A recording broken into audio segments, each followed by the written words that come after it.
Hi, I'm Wayne Zell, an estate and business planning attorney and president of Zell Law. Today we're talking about estate planning, and now I'm going to talk about what happens if you die without a will. Did you know that over 1/2 of the United States population dies without a will? If so, a court decides what happens to your assets, who gets to care for your minor children, and how your debts and taxes must be paid. If you die without a will, the person appointed must post a bond or security, which is an expensive proposition. A will allows you to appoint your own executor of your estate to collect and manage and distribute the assets in the way in which you desire.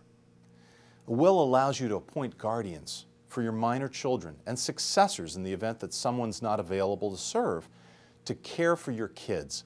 And it allows you to apportion your estate to whomever you wish. A will allows you to decide what debts to pay out of what assets, and it allows you to waive the bond requirement so that an executor or an administrator does not have to post a bond and pay for insurance to serve in that role. Some of you own your property jointly with rights of survivorship with a spouse or another loved one. But that may not be enough, and a will may be more important to accomplish your objectives. Owning property jointly is a game of survivorship. What that means is that the last person alive owns all the property after you're gone. So your will does not control what happens with jointly owned property, even if you say so in your will. Now, the benefit of owning property jointly is that it's not subject to probate, meaning that it bypasses the court system automatically. But it also creates unintended heirs. Joint ownership also does not totally avoid the probate system. What that means is, upon the death of the survivor, property will still have to go through the court system, subject to potential probate costs, fees, and taxes. When you title property in joint name, such as real estate, you've created a gift, which means that you may have to file a gift tax return and potentially pay gift taxes on the creation of the joint tenancy. Another way to plan your estate is to designate a beneficiary. But designating a beneficiary may not accomplish all of your estate planning goals.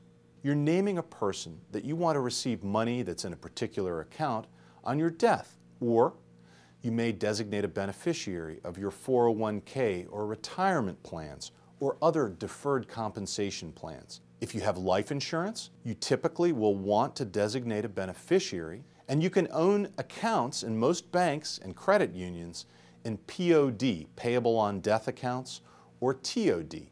This allows the assets in those accounts to transfer on your death without being subject to probate. You may have an IRA, an individual retirement account, that you want to designate a beneficiary for. But designating a beneficiary does not necessarily protect your spouse in the way that you may want to, and it doesn't necessarily protect or care for your minor or adult children.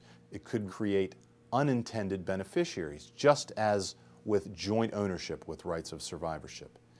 You have no control over the assets that you've left to a beneficiary following your death. So you're going to need a will to avoid the unintended consequences of not having one. Next, we're going to talk about why you may want to use a revocable living trust in addition to having a will.